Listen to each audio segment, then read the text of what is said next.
How's it going, everybody? And welcome back to another edition of the Stupid Questions podcast. Today in the pod, we're going to be talking with Luke Fetzer. He is a 5-time national champion in the U23 category of professional cycling in the criterium world. He is focusing right now. Super awesome guy, really amazing conversation.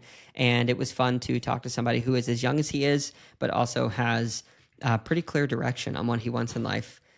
So yeah, I really appreciated the conversation with him. Make sure to check out the show notes for his stuff if you want to follow him and his journey.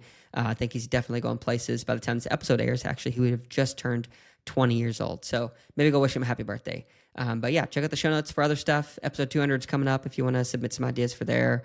Ways to support the podcast. It's all below in the doobly-doo. So thank you so much for being here. And without further ado, I want to introduce you to Luke Fetzer.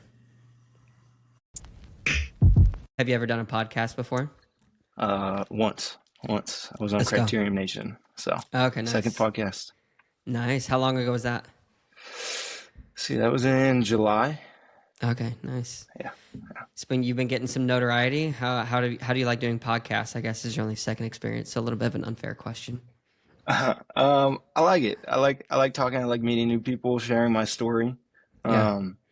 I like being able to tell people my story from a first person point of view rather than someone else telling my story. Yeah.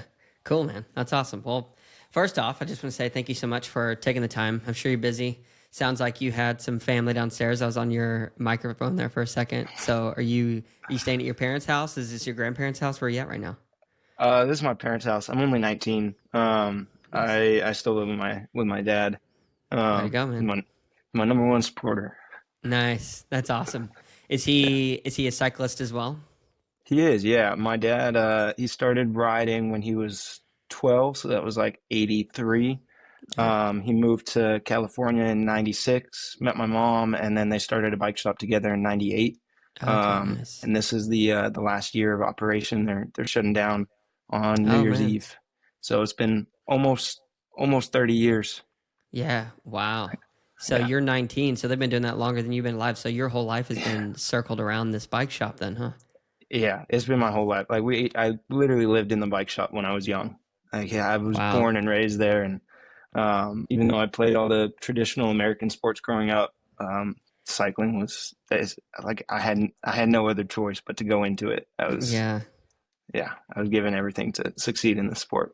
Mm-hmm. So what's the temperature in terms of just like the feelings for you, like your family with the bike shop closing? I mean, obviously, on New Year's, like that's a significant date, I guess, to start new beginnings, but to also close this chapter. Like, what's everybody feeling about this? Yeah, we're a little bit sad. I mean, it's been my dad's whole life since he was, I don't know, 20, 25. And so he's ready for the next chapter of his life. He's been through everything there, and so he's ready to kind of get away from the chaos that is a local bike shop. You get a lot of characters, and it's a lot of stress, and he's ready to move on. I'm definitely a little bit sad. Like it's nostalgic. I grew up there, but I'm sure I could always walk in there once we do sell, and it'll still be my second home. Yeah. Well, I was going to ask, like it is going to be a sale, like someone else is going to take it over. Is that what's in the plan, or is there not a buyer quite yet? Not a buyer quite yet. The building's being sold, and so that's why the shop's shutting down. Yeah. Yeah. Dang. So that's big. That's a huge change. Yeah. Yeah. The landlord's cool. He's not pushing us out. It's just more, it gives my dad a reason to step out finally. Yeah, for sure. How old is your dad? You said my dad probably around 55, 60? He's 53, born in 71. Yeah. 71. Nice. So what he still races. Okay, that's what I was going to ask. What's he going to be doing after? Is he going to like kind of quote unquote retire, just maybe get back to bike racing, or what do you think he's going to do? I think so. I think he's going to enjoy life for a bit. He's just going to ride his bike, travel, see the world a little bit. Go to these races without having the stress of the employees calling about whatever it may be. Mm-hmm. And so he's just going to enjoy life for a bit, move on. So your mom, are your parents are still together? They're not, no. Okay. So she doesn't have anything to do with the bike shop then, I would assume. not anymore. Okay, nice. But she did when they first started. Yeah, for sure. Hmm. Yeah, that's a huge undertaking. Entrepreneurship is no joke. Do you consider yourself to be an entrepreneur, you think? Ooh, that's a good question. Um, I took an entrepreneurial class in school, so Okay. if that counts. Not quite, but Yeah. it takes time. But I guess more of what I'm asking is like the tendencies, because Yeah, obviously there's risk involved. Being an athlete, like especially a younger athlete, like you're starting to feel the ropes for sponsorships. I'm sure people reaching out, podcasts are wanting to have you on. Like you have to say yes and no to different types of stuff. So I would think that there's definitely entrepreneurial tendencies. But do you enjoy that aspect of, the personal brand or you being a business? yeah, I love it. Yeah, the I think the definition of an entrepreneur is someone that takes risks on themselves. Mm-hmm. And I mean, I'm definitely taking an untraditional path, Yeah. trying to be a pro cyclist in America, Yeah. trying to make an image for myself at 19. It's not what most kids do. Most kids go to a 4-year college right away, and then they Yeah. try and make something of themselves after that. But I came straight out of high school, and I wanted to kind of make an image for myself in the U.S. And I love it. I love growing into this person that I'm becoming. Mm-hmm. Saying yes to these podcasts and saying yes to these opportunities. Yeah. I'm trying to say yes as much as possible. The world is my oyster, and I have so much in front of me that I could do, and Mm. I'm trying to take as much of an advantage out of every opportunity I get. Yeah. Great answer, man. So that mindset of like taking advantage of all the opportunity and, like you said, the world is your oyster. There's lots of things before you and you're saying yes to a lot of things. Mhm. One lesson that is difficult to learn, I would say, is like how to say no to things. I don't think you necessarily need to do that. That's not what I'm hinting at. But have you had things cross your table where you're trying to decide, oh, do maybe I say no to this? Have you had any of those instances yet? Yeah, I mean, this year was probably one of the biggest decisions I've had to make coming into this season. In early January, we were signed with Legion of Los Angeles, which used to be the pinnacle of American crit racing. They were the biggest team. And me and my right hand man, Lucas Burgoyne, we were signed with them until January 15th. I was a little bit discontent with the offer that I was getting, and we had this other team, Dallas-based Team Cadence Cyclery, come to us and say, "Hey, we could provide you this, we could give you this and that," and it was basically everything that we wanted. And I had to make the big decision of, do I want to switch? Do I want to say no? Could this be an opportunity for me to build my own brand instead of going under the Legion umbrella? And so that was the first time. Well, I still said yes to Cadence, but I had to say no to Legion. Mm. So far, you feel like that was a good decision? I think so. I think so. This year we've, in my mind, became the best crit team in the U.S. We've won 39 races. We have dominated the crit scene. I would like to think we're the face of this scene. And at 19, I'm building a name for myself and building a brand. And it's, yeah, I think the best decision I could have made. Yeah. Cool. For going back really quick to the entrepreneurship and just the riskiness of, the life decisions that you're making, which you're young, you have the ability to do that, which is awesome. Your dad's super supportive. Do you think that the decisions that you're making and the just mentality that you have toward this lifestyle and trying to figure it out and make it in this sport, especially in America, because cycling is so much different than Europe. Do you think that your tolerance for the risk and the decisions you're making is more of a nature or more of a nurture thing for you? Ooh, I don't even know how to answer that. Um, I would say more of a nature thing. Like I've got people around me that support me and only want to see me succeed. It's rare. I mean, people will always say like, "Oh, your dad's the only person that wants, the only man that wants you to be better than he is." And thankfully, I have people around me that want me to be better than them, even if they aren't my dad. And so I have Mm, people coaching me and wanting me to make the best decision and guiding me in the right path. And so it's kind of just nature for me to go the way I've gone. Yeah. So with that, it sounds like you have a lot of really good mentors and people surrounding you who are pushing you and like helping to, I guess, guide you in that direction. And there's a Hmm. difference to be said, I think, between like pushing and guiding. But for you, because you're talking about building a name for yourself, building an image, a brand, that's kind of the front facing stuff. But internally, like, who do you say that Luke is? Like, who is Luke?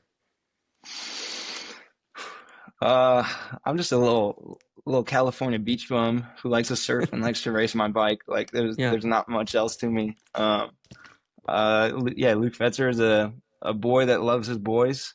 Like I want to see my boys achieve. And that partially makes my success and my team's success is that I'm willing to lay myself out there for my boys because if they win, I win. Yeah. Um, but yeah, for the most part, Luke Fetzer is just a little beach bum biker kid. Yeah.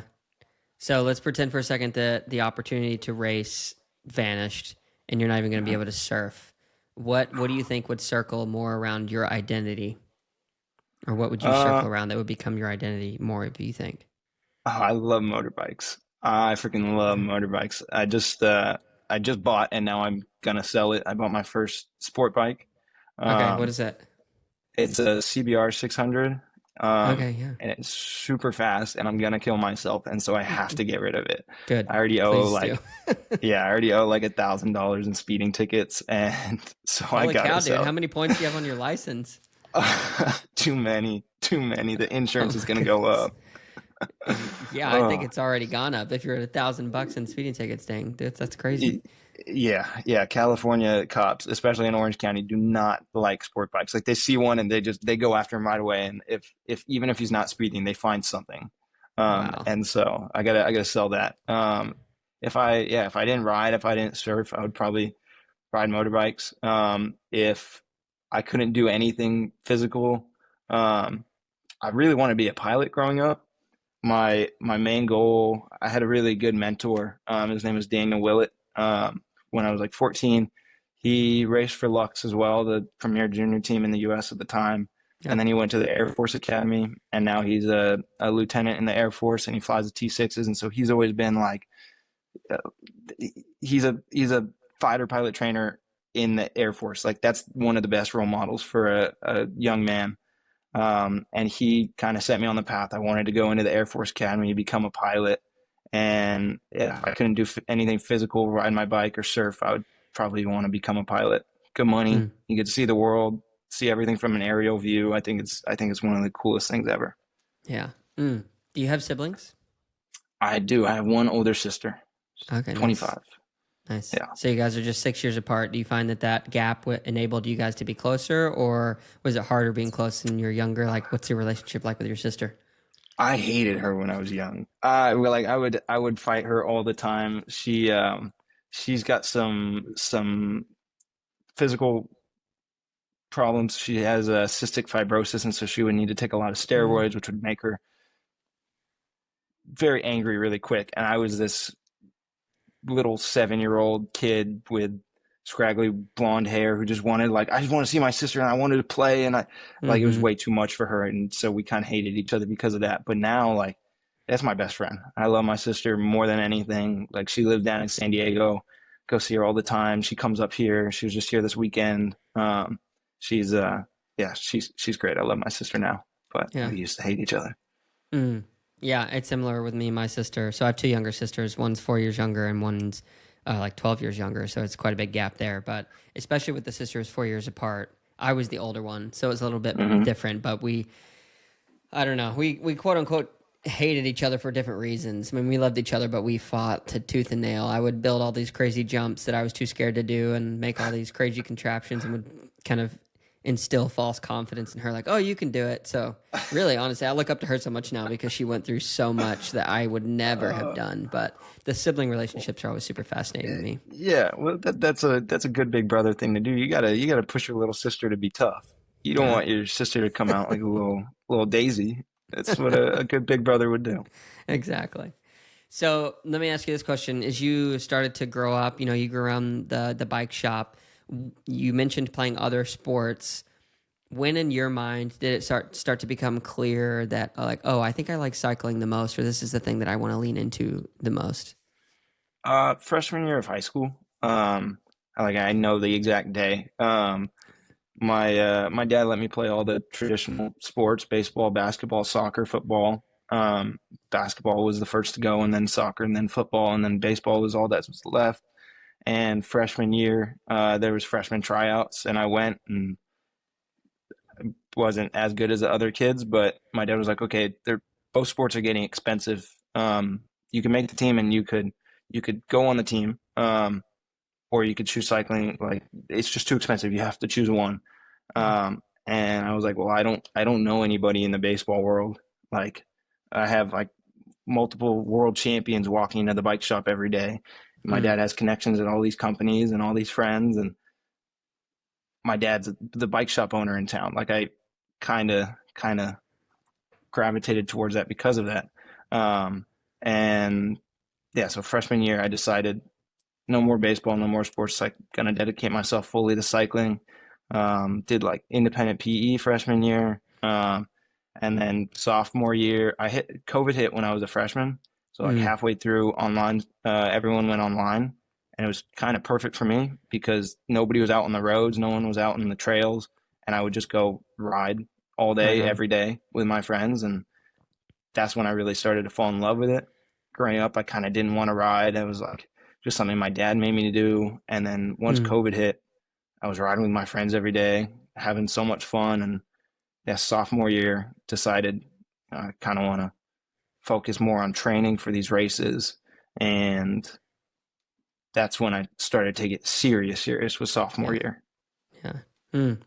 What do you think changed in terms of, because you mentioned when you were younger, your dad made you do it, and you're like, I don't want to do this. And I think there's a lot of areas of discipline in life where our parents make us do something, and then we get a little bit older, and something kind of changes within us. But what do you think changed within you? Like you mentioned COVID, so there was that opportune thing, not in as many cars. But what else changed? Do you think? Uh, Definitely just being able to ride with buddies. Yeah. Once everyone went online, I like I would always go to the beach with my friends because that's what everyone does in Laguna Beach. You go to the beach after school. I never wanted to ride because all my friends were down at the beach. Mm, And then once COVID hit, we all had time to ride and go to the beach. And yeah. so just being able to ride with buddies, like my best friend lived 4 blocks away, and now he's on the best U23 mountain bike team in the US. And so we've kind of grown up together, blossomed together in the sport. Um, iron sharpens iron, having friends to push me and me pushing my friends. Mm, That's what kind of made my mentality switch. yeah. So what is your current belief internally for what you think you are capable of? Like, what do you hope for the future? I want to be the best crit racer in the U.S. I want to be the face of this sport. Um, I always look to Justin Williams as a mentor, and someone that I aspire to be. I mean, he was a Red Bull sponsored athlete. He drives nice cars. He's got the nice shoes. Like I want to live in LA like he did, and he's someone that I aspire to be because it was the top of his game. He ran the sport. He was the face of the sport, and that's what I want to be. Mm. So your friend, we talked about him a little bit, Lucas, because I think I reached Yep. out to you first, and then you were like, "Hey, you should talk to Lucas as well." Is that how it went? I'm pretty sure. Yeah. Yeah. So he is the 2025 like pro crit champ, and you guys are pretty close friends. And like you Hmm. said earlier, like someone you're someone on your team wins, you win. That may not Hmm. always be the case in terms of your guys' being on the same team. How does that dynamic play out in the way that you guys interact with each other? Um. Well, this year, I think he won probably 28 races and I won four. So I know like Lucas is the better cyclist. Like he could beat me 10 times out of 10. And so that dynamic really helps us in these races. Cycling it's a team sport, even though only one person wins. And you need your team to dedicate themselves fully to you. Um, on some days there'll be a chance that I can win, and he'll fully back me at that chance. But for the most part, the dynamic is me helping him, which I'm totally fine with. He's a great guy. I love working for him. I know he could pull it off. I know he could lock it in for me. If I bury myself for him, he's going to bury himself for the win. And it's not just the winning. Like Lucas is also great on the mic. He really gives us props after the races. He's great on social media. He's someone that makes you want to work for him rather than, you Mm, know, there's a lot of guys that don't want to work for their teammates because either A, they don't like them, or B, they just don't see any benefit. yeah. Yeah. Mm. That what is the best way to say this? That structure, that hierarchy that you're talking about, with team, because it sounds like he's not just a good cyclist and a champion, but he's also like a leader for the team.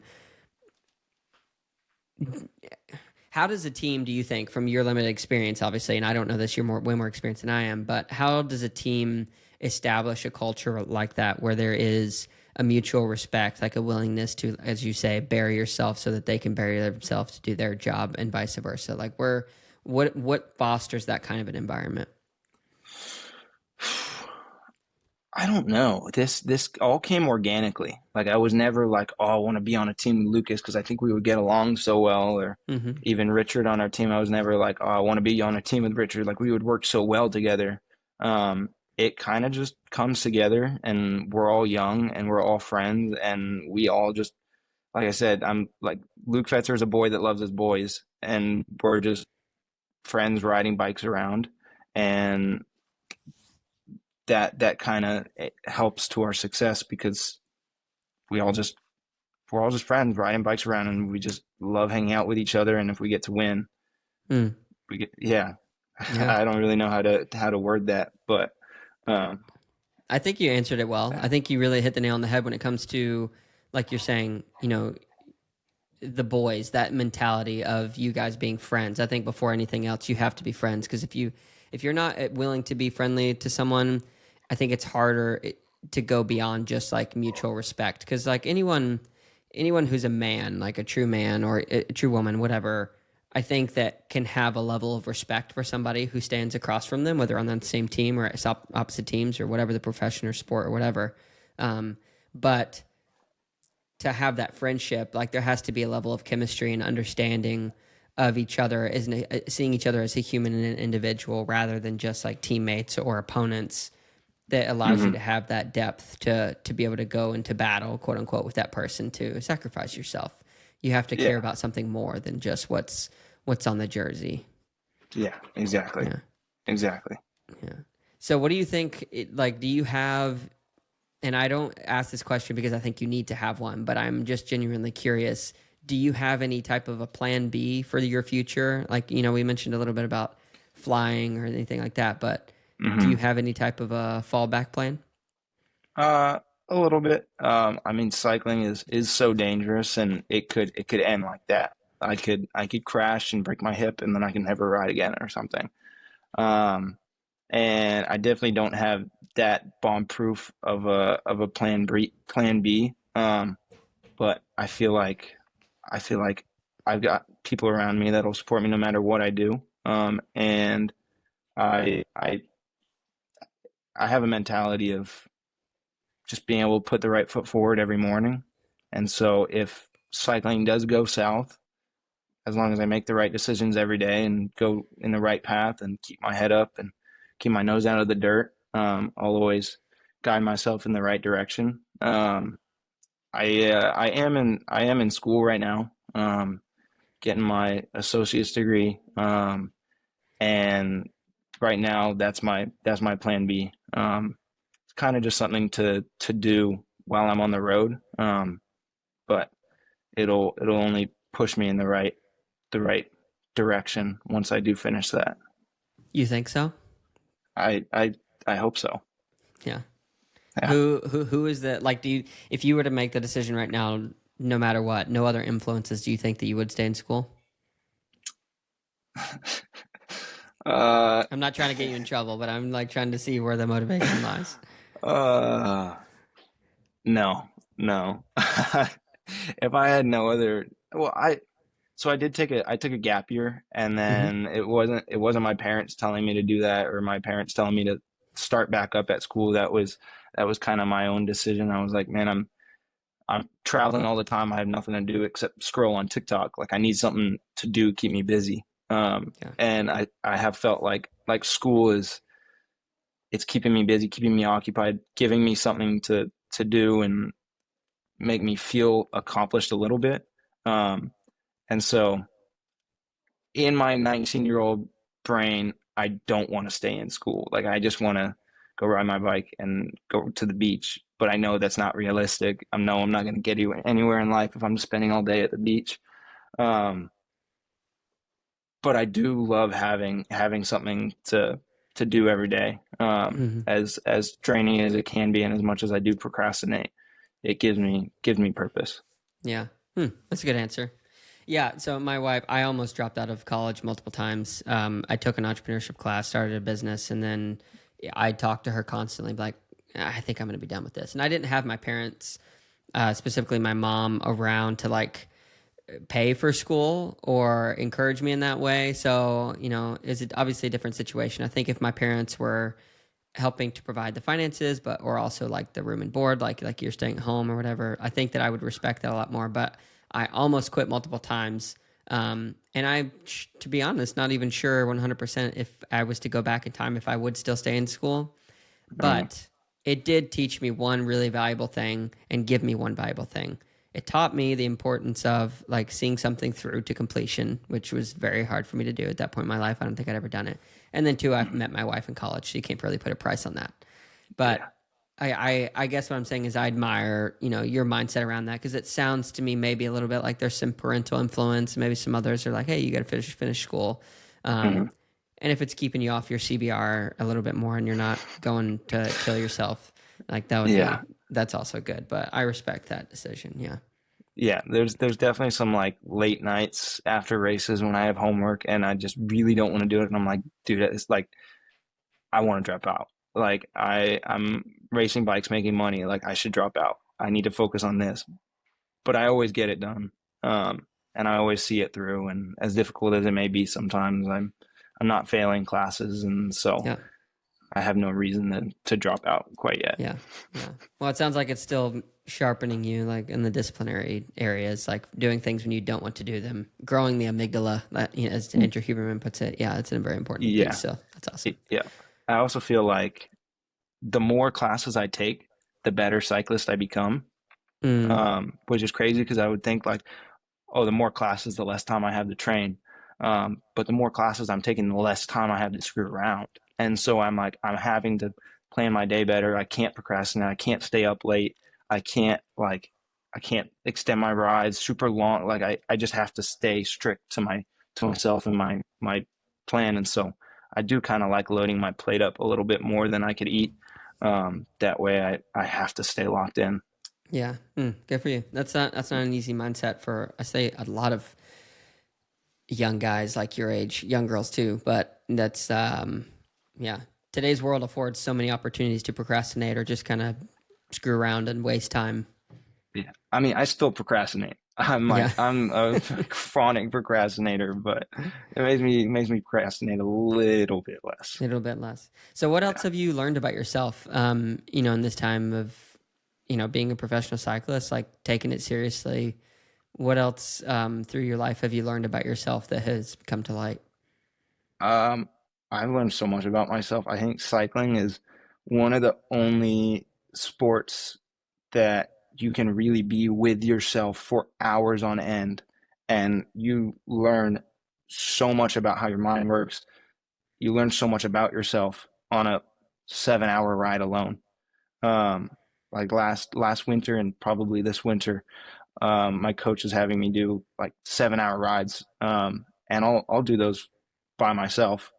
And you have no other choice but to think about your problems. You have no other choice but to fully think those inner thoughts, which is Yeah, something you processing. don't really, yeah, you don't really get in this busy age.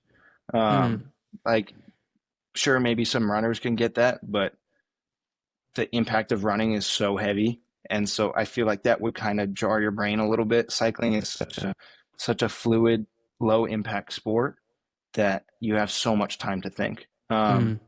So I get a lot of alone time, um, and that kind of brings up thoughts of, just going that 1 mile farther, not being a Mm. little. Can I curse on this?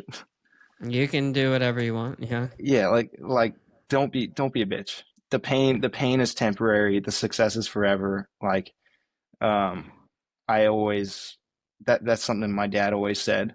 One thing that has stuck with me that he said growing up and becoming a cyclist is champions do everything right. And that Mm. always replays in my mind when I'm like, oh, I don't want to do that last interval, or I Mm.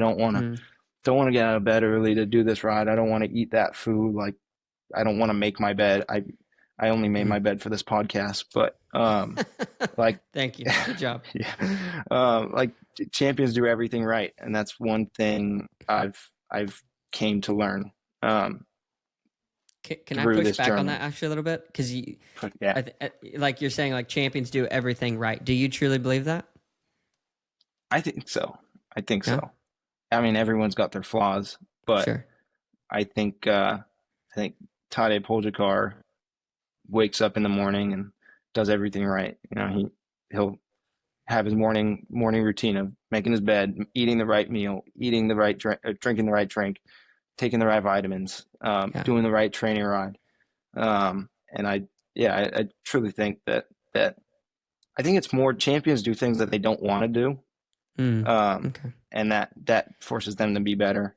Yeah. Um, yeah, another thing that I saw it on like an Instagram reel. It was like what makes champions different from me, and it's not what champions have, is what they don't have, and it's that they don't have an off switch.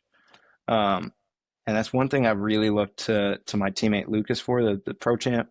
He uh, he does not have an off switch. He's just go go go go go, long ride long ride. Doesn't matter if he's sick. It doesn't matter if he didn't sleep. Hell, we did a ride in Miami. He got an hour and a half of sleep, and we did a 4 hour ride. And he's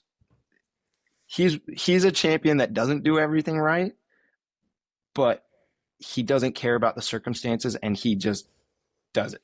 He doesn't have an off switch. He's not like, oh well, I didn't eat properly today, or I didn't fuel properly today.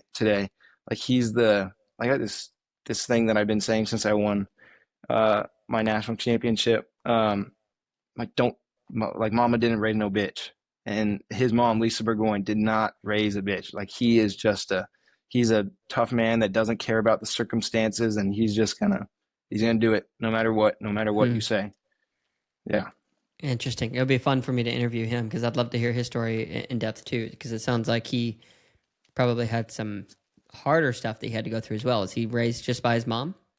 No, he's got two parents. Okay. His mom does work with sexual assault victims, and so Mm, he's seen some stuff, heard some stuff. He did I'm grow up sure. in inner city Houston. Mm. He was even though he was a world record runner when he was young. Oh wow. Anything from the 500 up, he probably either had or still has the world record. He was a quick little boy, and he has had, I don't know, a kind of tougher upbringing. Um, but he switched from running over to cycling when he was like 14. He got injured. I think he broke his Mm. foot, and the doctor was like, "Hey, like, you just need something stiff under you." And cycling shoes are carbon; they're stiff. So Hmm. why don't you start cycling? And like 2 weeks later, he won his first national championship. Oh my goodness. Um, so he's definitely naturally gifted, but Yeah. he's also got a great mentality where Mm. he doesn't care the circumstances. He's gonna do the training. He's Yeah. gonna take every right step that he can. Mm. So, what are your Yeah. thoughts on like the on David Goggins? Then I'm sure you're familiar with Oh, I David. love Goggins. I Yeah. love Goggins. Sounds like he's right Before up your my alley. Yeah, yeah. Before my first world championship, um, our national team coach Gavin Mannion, he pulled up a Goggins video, and Goggins is like running through the desert. He's like, bottom of my feet, fucking hurt. Knees are burning. Pavement's hot as fuck. I don't care. Y'all, yeah, like you guys don't get. You guys don't care. Um, and that mentality of like other people don't care that I'm struggling. Mm, Like one, my competitors are hurting as well, and two, the people on the sideline, like they don't care if I didn't get sleep. They didn't care if I didn't eat right. They don't care that I'm injured. Like they just want to see me finish. That's like no one else cares about my struggles. And so I'm still going to do the work. But mm, I do love that Goggins mentality. yeah. Mm. It's a hard Yeah. mentality to adopt and hold. I'll say that much. So, what is your Hmm. relationship with like rest and recovery? Because I imagine your 7 hour rides, you're not going out there crushing just you know I don't know 4 times an hour at zone infinity. Like what is your rest and mentality um, protocol look like? Um, I love sleeping. I'm the best sleeper you'll ever meet. Like Yeah. I'll zonk out in 2 seconds. But that's about it. Like that, and I think the beach is like a ice bath. Those are the only two recoveries I really don't. I don't really stretch. I don't really use foam rollers. I don't really go in the sauna. I don't really use a actual ice bath other than the ocean. Um, That's my cool. mentality is yeah, right, and it's got salt in there, saline, and so it must be like a salt bath. Um, um, Other than that, like I sleep right, I eat right. Those are my two recovery tricks. My mom's a private chef, and so That's cool. she's always brought me up to eat right, eat healthy. And I don't know, this life of a crit racer on the road is taxing. And not everything's perfect. I feel like for a lot of the European World Tour pros, they've got tons of people on their bus, on their team that are there to support them, make sure they have their pomegranate or their tart cherry just right after the race, and they have their recovery drink, and then they have their post race meal, and then they stretch, and then they go in the ice bath. Like these big teams have so many people there to support them, Hmm. and as a small budget American team, we don't have that, and we kind of just we're easy. Like we aren't stressing about our recovery. We'll finish the race and then we'll go get Chipotle like 3 hours later. Um, and although it's suboptimal, like we're still going to win the race afterwards. Like as Goggins says, like you don't care. Like no one else cares about, if I'm optimally eating a meal right after training or racing. Um, like we're kind of show ponies, and so we gotta do the race, and then we gotta be the showman after the race, and then we gotta, you know, it's a small ran team, and so then we have to drive the car home, and then we have to clean the bikes, and so um, our rest and recovery isn't perfect. We Hmm. try and make it as perfect as we can, um, but it's pretty suboptimal, I would say. Yeah. Mm. I think it's important, um, but Yeah. Well, sometimes champions you just do. can't get it all. Yeah, I was gonna say, not to poke you, but like the mindset of like champions do everything right. I think it really comes back to like what you're talking about, the things you have control over, the things you can control. Do those to the best of your absolute optimal ability, and the other things like don't stress what's outside of your control because, like you said, you don't have a team of mechanics ready to take your bikes right after the race and tune them up and even hand you a new one here in a little bit later, or you have to go give a speech or get ready for awards and you're not able to eat right away or whatever it is. Like there's a lot of things that you have to kind of be relaxed about, and that mentality of stressing what you cannot control is terrible, but being able to let go of Yeah, the stress and the things you just can't control, like yeah. that's an Like art form. what good is stressing going to do? It's only going to stress you out. It's going to stress your Yeah. system. It's going to stress your recovery. And you're not gonna recover as well mentally or physically if you're stressed out. And Mm, so sometimes you just gotta thug it out. You just gotta deal with it. yeah. So let me ask you this question: what do you think is something that feels really important to you right now that maybe you think might not matter as much a few years from now? Hmm. Um,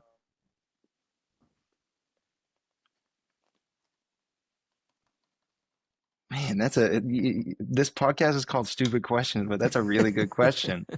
I feel like I don't know, in my mind, like racing is the most important thing to me. Um, and there's a lot of people that could not care less about racing bikes. And I think it's so important.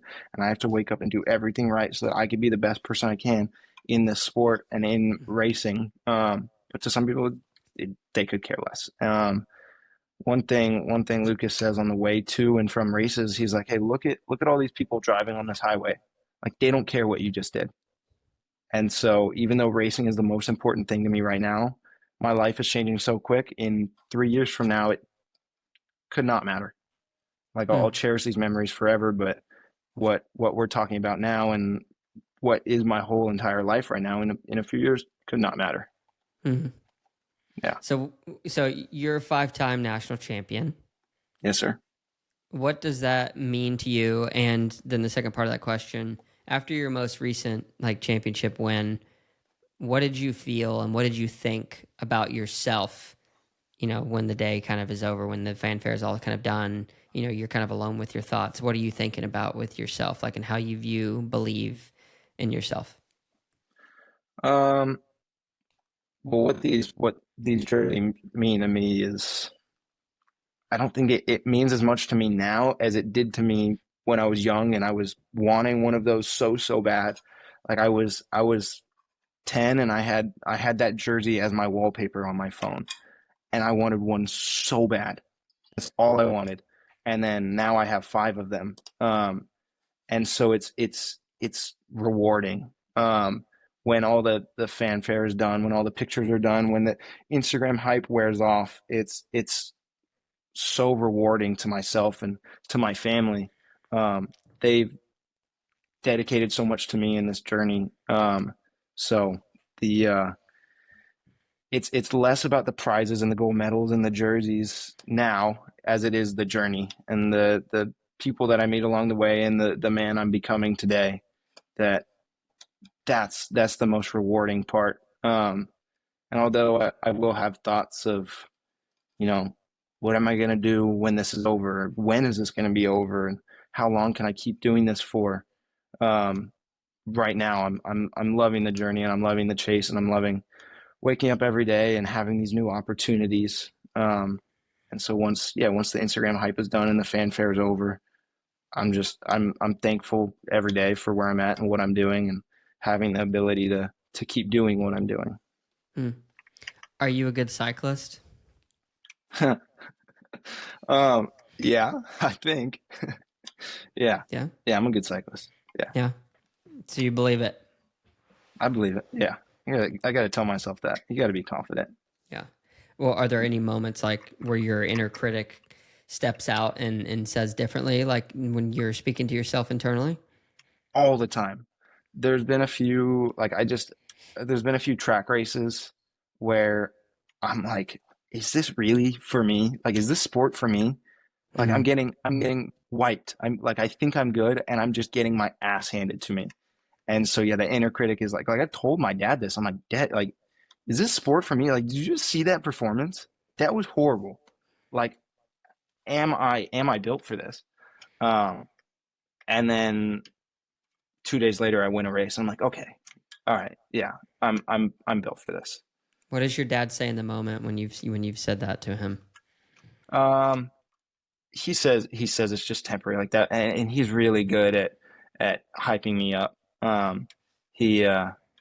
He he'll go back into the past and be like, oh, like, okay, that was just one time, but you remember that time you did that? You remember that time that you were 14 and you rode 130 miles? You remember when you beat that guy or you won that race or you did it in that fashion? I'm like, wait, yeah, yeah, wait, like, Mm-hmm. wait, I kind of maybe I am a beast. Thanks, Dad. Mm-hmm. Yeah. It's good to have a father in that place, or really any mentor. But I think it probably especially means something extra when it is your father and he's able to remind you, because it's so easy to forget what we've done or where we've been, good or bad, honestly.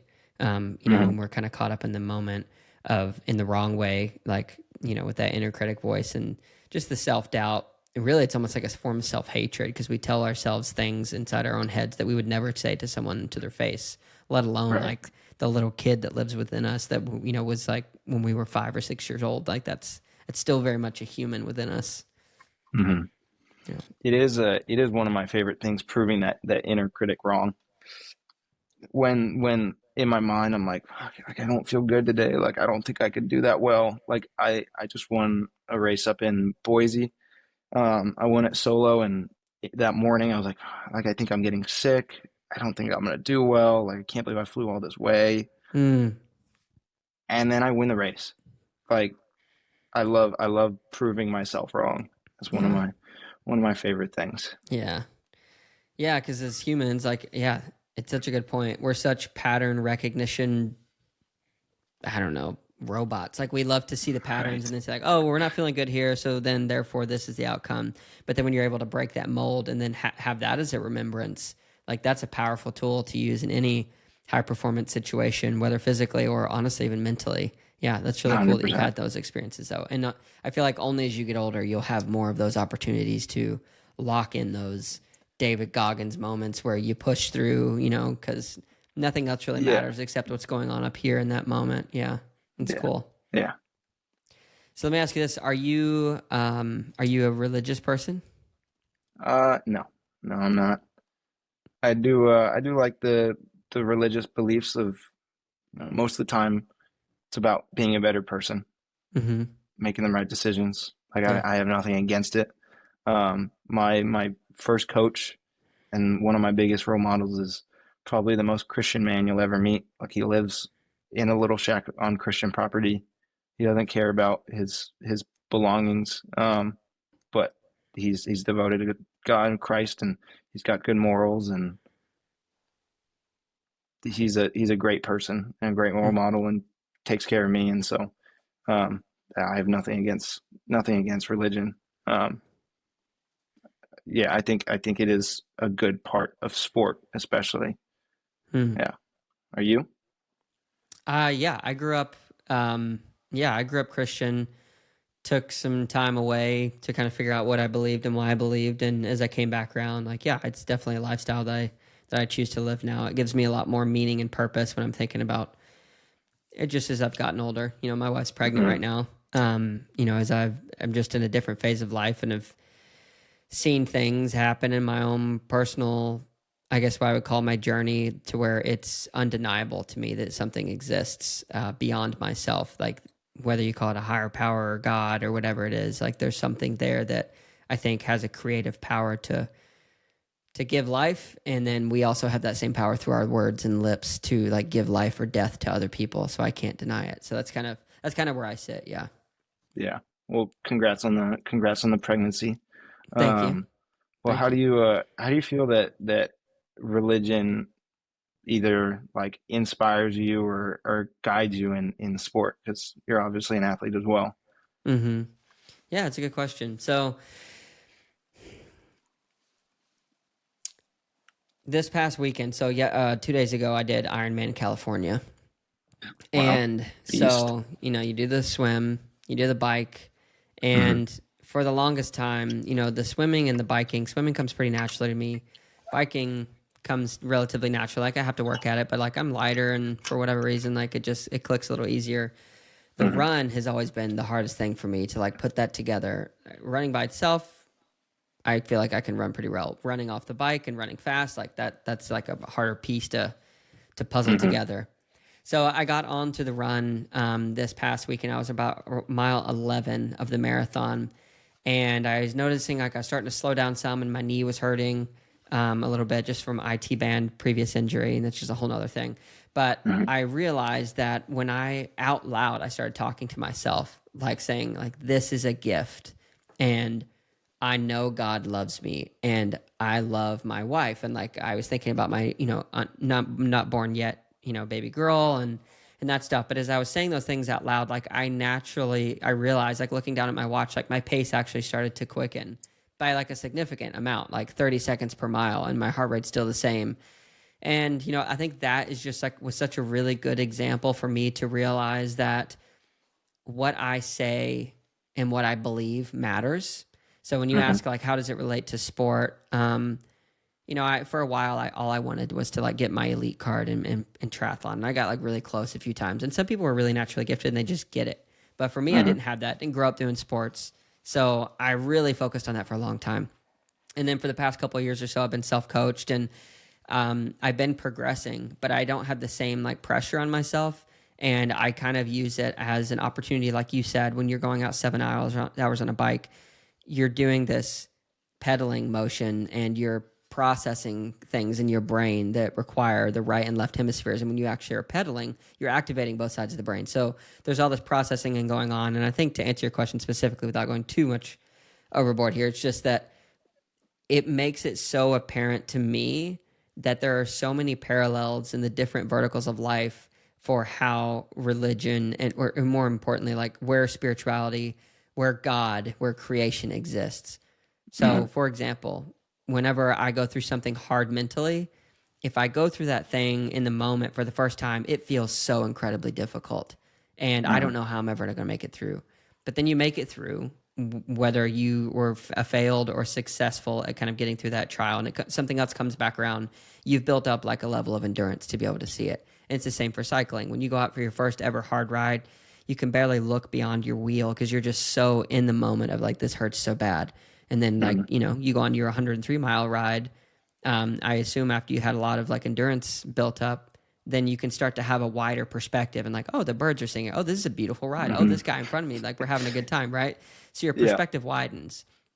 Similarly, in a spiritual respect, I would say like in a religious respect, through all the things that I've gone through, that same kind of parallel has happened where my perspective has widened. My ability to discern and see God in different ways is opened up. So that's kind of a long-winded way to say like it just makes it so true to me, like where I see it, like where it's almost black and white, where there has to be a creative force behind all of this. The way the systems and processes for every physical, mental, spiritual, whatever battle we go through, they all are very similar. So yeah, that's my long that's great. answer.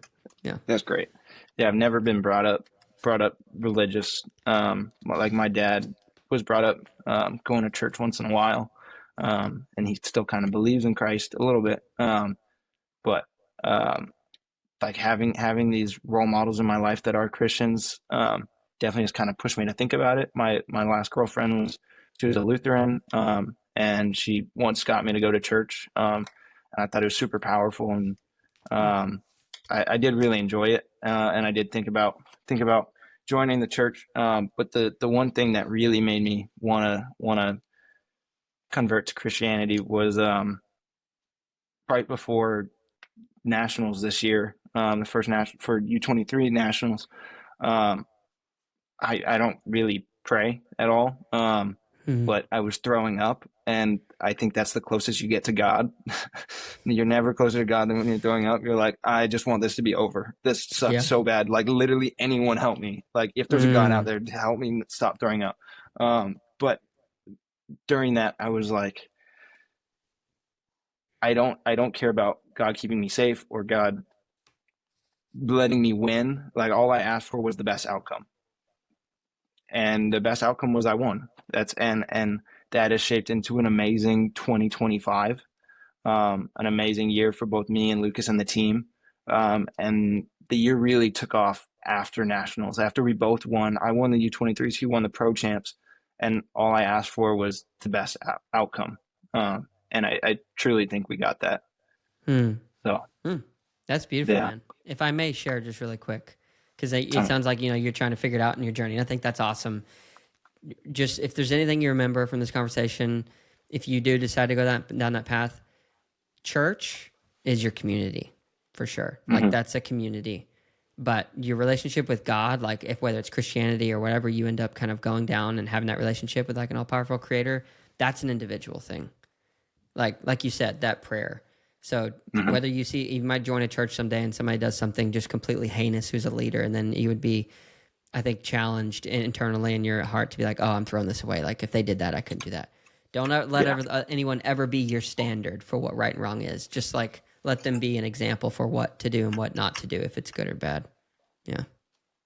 That's great. Yeah. That's some good advice. Thank you. Yeah. You're welcome. That's cool, man. Thanks for asking that question, by the way. No one's ever asked me that before, so it's neat. So let me ask you just a couple more questions here to kind of wrap it up. Mm-hmm. If you walked into a room with all of your friends and the people you've ever met, who is the person that you'd walk up to first and why? Who? Um, Alejandro Che. Okay. He's Who's my that and why? he's my best friend. He's the funniest guy I've ever met. Um, Okay. he he's gotten second to me at uh 4 of my 5 national champs, and the only one he didn't get second to me at. Um, we won together. We won Madison National Championships together, which is a, a 2-man championship. Okay, Um, cool. and he's just the funniest person ever. He gives the best advice. He's my best friend. And so yeah, if everyone I ever met in my entire life was at a bar, I would go see him right away. That's awesome. That's super I got awesome. a, I got a backup question to that for you. Yeah, sure. Something I like. This sport is riddled with older people. And one thing I always ask them is like, how did you know your wife was the one? Mm. And some people say it's that I don't need her, it's that I choose her. That's the best thing I've heard. Do you think it's that if there was a bar full of everyone you've ever met in your entire life, you would choose your wife? Do you think that's how you know she's the one? Do I think that's how? No, she's the one. Man, that's a hard question. Like everyone I've ever met, I think to this point I would say yes, but I don't think that that has to always be the answer. I don't think that's always true, and I'll say Yeah. why. I've been married now for going on 9 years, 8.5 years. Congrats. Yeah, thank you. And our first few years of marriage were actually really tough. My wife went through a really bad depression. I was an entrepreneur, told her I wasn't going to be traveling much that year, and I traveled literally 2 weeks after we got married. I was gone to the Philippines for like a week and a half, and then I was gone to Oh China man. for business, and it was just, Uh-huh. it was not great, and I was very immature. But now, fast forward to today, we've been around this cycle many times of hard season, working through it, thinking that it might be over, kind of a situation to like, oh, we made this. And now, like, every time we go around that circle, our confidence in our marriage and just the experience we have with each other deepens. I could have married a lot of other women out there for sure. There's people out there today, even if my wife was to somehow pass away, like someone that I could marry. But I think what really matters, truly, at the end of the day, is do you respect that person? Do you like that person? And I had to learn that honestly over time, like how to really like my wife. I loved my wife. I mean, when I saw her from the very first moment I saw her before I knew her, I knew I wanted to have a relationship with her. She seemed like a spiritual person, and I didn't even talk to her. And so, Mhm. like, I borderline stalked her, and we got to know her over the years, and convinced her. She put me in the friend zone, dude. Like yeah, like literally, I was in the friend zone for a few months, and then she finally let me out. And her parents and her friends were like, "You should date Seth." And so I had to really work for that love, truthfully, and I would have it no other way. But I think that you could marry anyone who you choose, and you could make it work. Now, there are different levels of difficulty for marriages based on how similar your foundation is, but yeah, as long as there's no abuse, any of that crazy stuff, like any two people, I think can coexist together and build a love. So that's my hot take. I don't know if that makes sense at all, but yeah, Yeah. No, it totally makes sense. Like yeah, you could love almost anyone, and you could make a happy relationship with almost anyone, out of just being a kind person, as long as you aren't hitting them or you're yeah, loyal to them. yeah, Um, exactly. but it's that it's partially that you choose them, Yeah, and you have a special connection with that one person over yeah, anyone else. yeah, Yeah. yeah. Good question. Maybe you should start a podcast. uh, I thought about it. I've thought about it, but Do it, even if it's not just for that. fun. Even if it's just for Yeah. fun. Yeah. I mean, you have a lot going on, so obviously you have to weigh your time and what your priorities are. But I think you'd be good at it. You seem to have a pretty. So you're 19. I remember when I was 19, I was in a much crazier, stupider place. So you got a good head on your shoulders, it seems, and got Thanks. good mentors around you, and you're doing hard things. So that's like super encouraging to see someone who's behind my generation doing things that are worth being done. So it's cool. Yeah. I Thanks, don't know Zach. you super well yet, but I'm proud of you. Thanks, man. That means a Yeah. lot. I Yeah. love those words. Yeah, for sure. So let me ask you one final question. If you wanted to give yourself like a note in 5 years, like, so let's pretend you're about to write a note and you want yourself to read it in 5 years, what do you think you would say to yourself? Um, I would first ask this question. I would ask if I made it to the Olympics. Nice. That's my like shoot for the stars, land on the moon. Yeah. That's my goal. And then I would more ask questions rather than like leave them a note and tell them advice because I'm learning something new every day. Mm. Um, I really want kids. I would ask if we had kids, if we got married. I want to have kids by the time my dad's 60. And 7 years. I got 7 years. I could be an Olympian and have kids in 7 years. So Wow. that's where my sights are aimed. Yeah. Yeah, I would ask more questions towards my future self rather than try and give advice or leave a note. Yeah. Yeah, Mm. Good I answer. I think yeah, yeah, that's my answer. Yeah. That's a good answer. What, are you dating someone right now, I guess? No, not right No. now. Okay. But you're thinking about marriage and stuff. Like that's pretty deep stuff to think about. Yeah, I mean that's always been my like there's girls that want to get married and have kids and be a housewife. That's their goal. Like my goal is to give a woman that. Like I want to be a provider and like let a woman be womanly. Like I want that girl to Mm. want to be married. I want that girl to have kids. I want that girl to not worry about providing for a family. Like I want to Mm. be that man. I feel like that's so rewarding. I saw another reel, like I'm on reels all day. And I saw a reel that was like you're not a man when you move out of the house, or you're not a man when you sleep with your first woman or something. Like you're a man when you start providing for someone. Mm. And I think that's the most. I mean, you said you have kids, or you're about to have your first No, kid. I don't. I'm gonna have my first kid, yeah, in Like I February. think, congrats, dude, that's gonna be awesome. Thank you. And I think that's gonna be the most rewarding thing is having a child and having a wife and knowing that I've gotten to the point in my life that I can provide for someone else. Like I'm not Mm. like I'm struggling to pay the gas for my truck right now. Like I want to make it to a point in my life where like I don't have to think about those things. Like I can just get my like make sure my wife is buying the groceries and make sure that my kid is being kept care of and in a safe home with warm food. Mm. That would be the most fulfilling and the most rewarding thing. Mm. Well, that Yeah. sounds like that's who Luke is right there. That's the answer to the first question. Yeah, That's that's a like the better thing that question makes than your a heart beach bum. sing. Yeah. No, you answered good then too, but I'm just saying like that. I think that's you touched at right there. What is super deep. Like I don't think there's any higher calling for a man than to be a father, and for a woman to be a mother. I truly believe that. I think that is the Yeah. highest calling that we could ever do. I'm not saying that aren't other high callings, but I think that's it. That's my Yeah. opinion, though. Yeah, Yeah. cool, man. There's a lot of people that are super successful and they could have all the money in the world, but they don't have kids. And there's people that are super successful and they do have kids and they're like, I would trade all this money just to have these kids. Like they're so fulfilled by having children. And Hmm. so yes, yeah, it is our highest calling. And although Yeah, like the baby may cry and throw up on your face, like they're still more fulfilling than anything else in this world. yeah. Hmm. So Cool, man. one day. Yeah, one day indeed.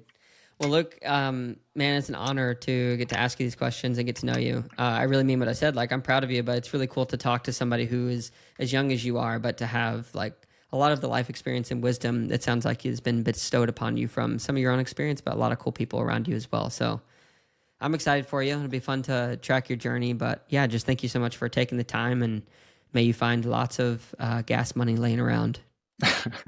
Yeah, thank you, Seth. Thanks for having me on. Thanks for all the great questions. Yeah, I was expecting actual stupid questions. This was a great time. good. Thank you, Seth. Awesome. Thanks, man. Thanks so much to Luke for coming on the pod. Really enjoyed that conversation. Yeah, for a young guy, like I know I keep saying that, but I think it's just because I'm comparing myself at 19 and 20 years old to him, and he is leaps and bounds ahead. But he's really mature for his age. at least by my standard and observation, and just really appreciated him asking me questions, opportunities to share, and just to get to know him a little bit. It's really cool to get to know people outside of their sport a little bit and like why they choose to do what they do and how they do it. So yeah, thanks for being here, a part of that journey and getting to witness these people's stories. Thank you so much to Luke. Happy late birthday. And without, yeah, I was going to say without further ado, but that's why I say in the intro, trying to keep this thing authentic. So I'll catch you guys in the next one. Thanks for being here. Peace.